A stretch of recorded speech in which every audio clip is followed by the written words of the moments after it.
श्रावण महिन्यात तुळशीच्या रोपाला पाणी दिल्याने काय फळ मिळते ते भगवान शिवकडून जाणून घ्या। नमस्कार मित्रांनो, श्रावण महिना हा अत्यंत पवित्र महिना आहे। या महिन्यात भगवान शंकराची पूजा केली जाते। श्रावण महिन्यात तुळशी मातेचीही पूजा केली जाते। हिंदू धर्मात तुळशीच्या रोपाला अत्यंत पवित्र मानले जाते। भगवान विष्णू तुळशीच्या पानांशिवाय कोणत्याही प्रकारचा प्रसाद स्वीकारत नाहीत। तुळशीला भगवान श्री हरी विष्णूची पत्नी देखील म्हटले जाते, म्हणूनच जो तुळशीची पूजा करतो तो कधीही गरीब राहत नाही। जो कोणी तुळशी मातेला दररोज जल अर्पण करतो त्याला कधीही संकटाचा सामना करावा लागत नाही। असा मनुष्य गंभीर पाप करूनही नरकात जात नाही।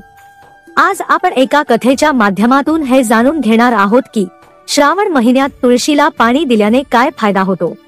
एकदा माता पार्वतीजी भगवान शिवजींकडे आल्यात आणि देवांचे देवता महादेवजींना म्हणाल्या, हे भगवान, तुम्ही तिन्ही जगाचे स्वामी आहात।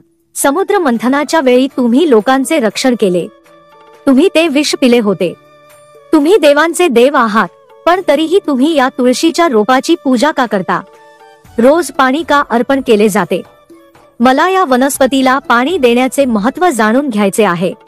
माता पार्वतीचे म्हणणे ऐकून भगवान भोलेनाथ म्हणाले, हे देवी पार्वती, तुळशी हे साक्षात देवी लक्ष्मीचे रूप आहे आणि लक्ष्मी ही संपत्तीची देवी आहे आणि देवी लक्ष्मीची रोज पूजा करण्याचे लाखो फायदे आहेत, ज्याची मानवाला माहिती नाही। आणि फक्त तुळशीच्या रोपाला नित्यनेमाने पाणी अर्पण केल्याने अनेक लाभ मिळतात, करोडो पापांचा नाश होतो। हे देवी पार्वती, तुळशीला खूप महत्त्व आहे, पण श्रावण महिन्यात विशेष महत्त्व आहे। तुळशीला जल अर्पण करण्याचे महत्त्व सांगण्यापूर्वी मी तुम्हाला एक अतिशय प्राचीन कथा सांगतो। या कथेद्वारे तुम्हाला तुमच्या सर्व प्रश्नांची उत्तरे मिळतील, म्हणूनच तुम्ही ही कथा लक्षपूर्वक ऐका। ही कथा ऐकल्याने सर्व पापांचा नाश होतो। आता माता पार्वती म्हणते, हे भगवान, मला ही कथा नक्कीच ऐकायची आहे। कृपया मला ती कथा सांगा, मी ती पूर्ण लक्ष देऊन ऐकेन। त्यानंतर भगवान भोलेनाथ माता पार्वतीला तुळशीचे पाणी देण्याच्या महात्म्याची कथा सांगतात। शिवजी म्हणतात, हे देवी पार्वती, पूर्वी देवपुरीत गोपाळ नावाचा ब्राह्मण राहत होता। तो जन्माने ब्राह्मण होता, पण त्याच्या कर्माने भ्रष्ट झालेला कपटी मनाचा माणूस होता। तो कंबल आणि चामडे वगैरे विकून पैसे कमवत असे आणि सगळ्यांशी खूप खोटे बोलायचा। त्या ब्राह्मणाचे मन नेहमी वाईट गोष्टी करण्यात गुंतलेले असते। तो प्रत्येकाच्या ठिकाणी चोरी करायचा, त्याला वेश्या व्यवसाय आणि जुगार खेळण्याची खूप वाईट सवय होती। त्यांनी आयुष्यात कधीही पुण्यकर्म केले नाही, ते केवळ नावापुरतेच ब्राह्मण होते।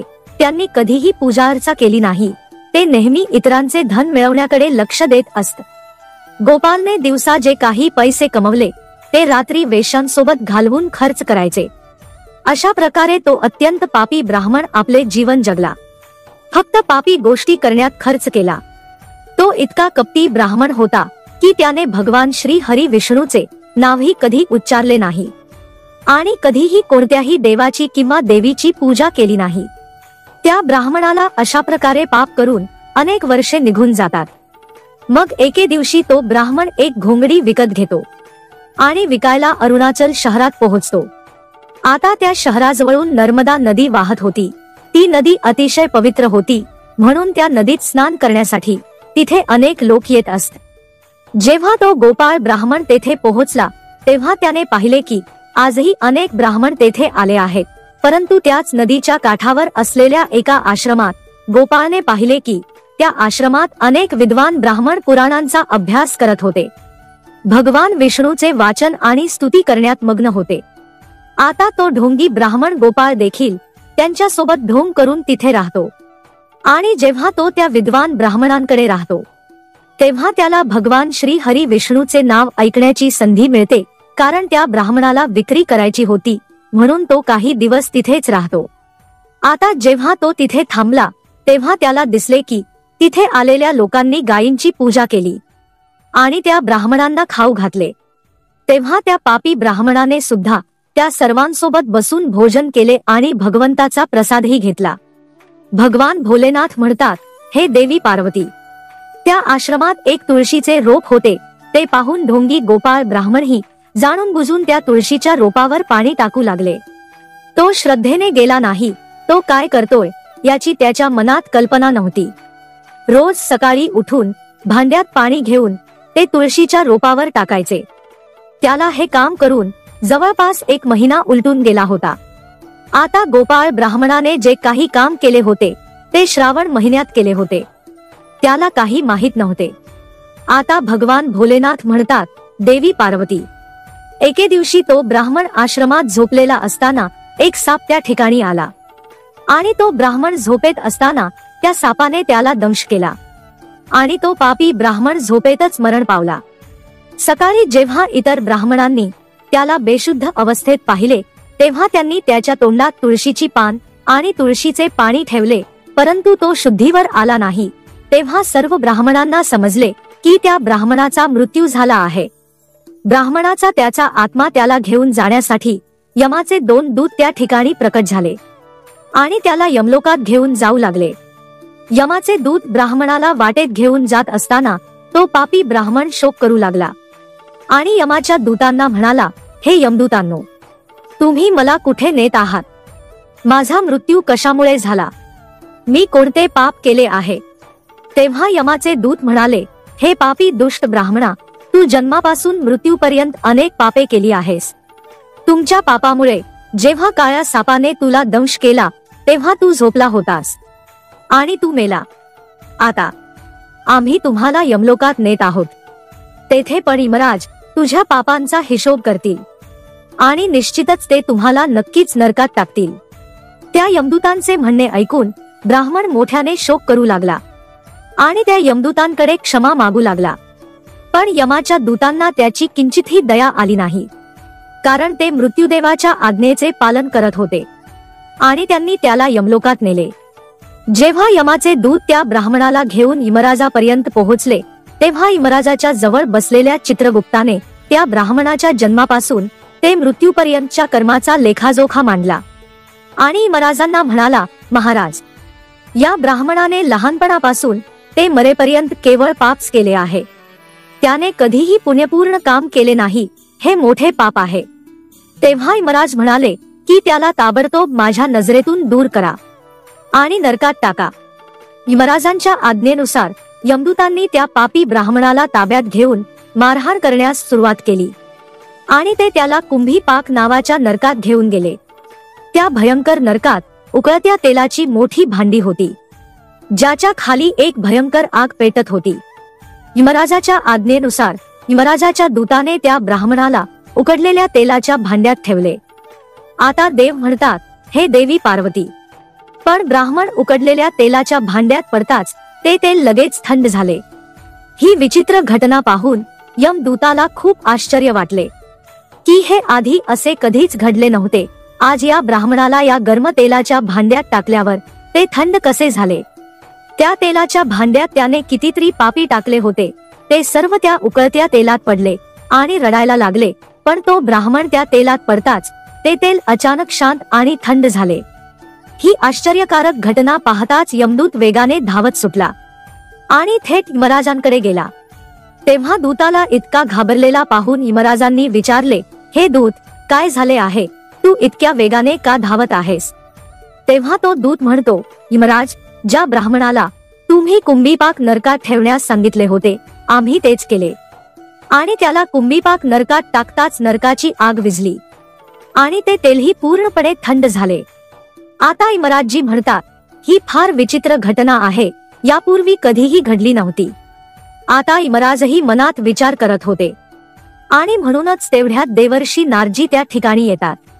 देवर्षी नारदांना पाहून यमराज खूप आनंदित झाले आणि नमस्कार करून त्यांचे स्वागत करतात. तेव्हा यमराज नारदजींना म्हणतात, हे देवर्षी नारद, तुम्ही योग्य वेळी आला आहात. आज आपण एका अत्यंत पापी ब्राह्मणाला कुंभीपाक नरकात पाठवले आहे, पण तो पडताच नरकाची आग थंड झाली आणि ते उकळते तेलही थंड झाले. यमराजजींचे म्हणणे ऐकून देवर्षी नारदजी यमराजांना म्हणू लागले, हे धर्मराज, ज्या ब्राह्मणाला तुम्ही नरकात टाकले आहे तो नरकात टाकण्यास योग्य नाही, कारण या ब्राह्मणाने नकळत असे कृत्य केले आहे जे नरकाचा नाश करणारे आहे. पुण्यकर्म करणाऱ्या लोकांबरोबर राहणाऱ्याला त्यांच्या पुण्याचे फळ मिळते, आणि हा ब्राह्मण भगवान विष्णूच्या भक्तांसोबत महिनाभर राहिला आहे।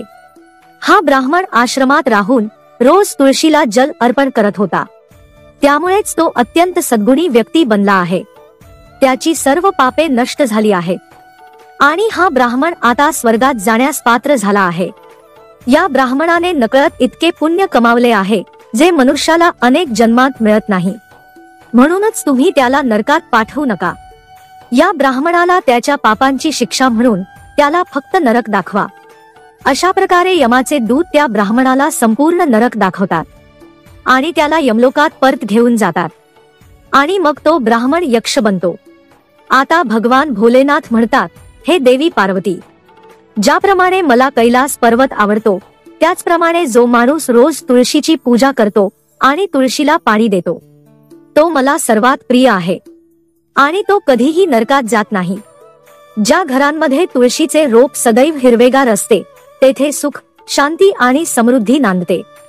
हे देवी, भगवान विष्णूच्या पूजेत आणि त्यांना अर्पण केलेल्या भोजनात तुळशीची पाने अवश्य ठेवा, कारण भगवान विष्णू तुळशीच्या पानांशिवाय कोणत्याही प्रकारचा नैवेद्य स्वीकारत नाहीत, म्हणूनच प्रत्येक घरात तुळशीचे रोप असलेच पाहिजे। तसेच सुख, शांती आणि समृद्धीसाठी तुळशीला चुनरी अर्पण करावी, यामुळे पती पत्नी मधील प्रेम वाढते। तुळशी ही केवळ एक वनस्पती नाही, तर ती एक देवी आहे। ती त्रिलोकाची अधिपती भगवान विष्णूची पत्नी आहे।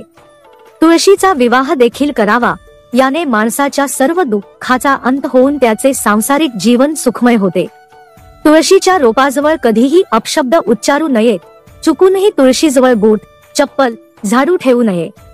अशा कृतींना शास्त्रात पाप मानले गेले आहे, त्यामुळे तुळशीचे रोप असलेल्या ठिकाणी चुकूनही थुंकू नये आणि तुळशीच्या रोपाजवळ पाण्याने भरलेले भांडेही ठेवू नये। तुळशीच्या रोपाजवळ दिवा लावल्यानंतर दिवा तेथून काढून टाकावा, कारण तुळशीच्या रोपाखाली विझलेला दिवा ठेवणे अशुभ मानले जाते। ज्या ठिकाणी तुळशीचे रोप असेल ती जागा नेहमी स्वच्छ ठेवावी। तसेच तुळशीच्या रोपामध्ये गणेशाची मूर्ती ठेवू नये।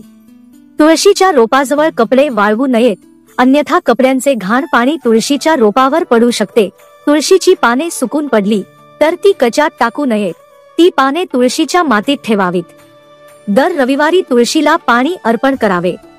इतर दिवशी सकाळी तुळशीला पाणी टाकावे आणि संध्याकाळी दिवा लावावा। अनेकदा स्त्रिया आपले केस मोकळे ठेवून आंघोळ केल्यावर तुळशीला पाणी देतात, असे करणे देखील पाप मानले जाते। महिलांनी नेहमी केस बांधून कपाळावर सिंदूर लावून तुळशीला जल अर्पण करावे, यामुळे स्त्रीला तुळशीमातेचा आशीर्वाद मिळतो। घरामध्ये तुळशीचे रोप लावताना घाण माती वापरू नये। स्मशानभूमी किंवा अस्वच्छ ठिकाणची माती तुळशीच्या रोपासाठी कधीही वापरू नये, यामुळे तुळशीचे रोप अस्वस्थ होते आणि सुकायला लागते।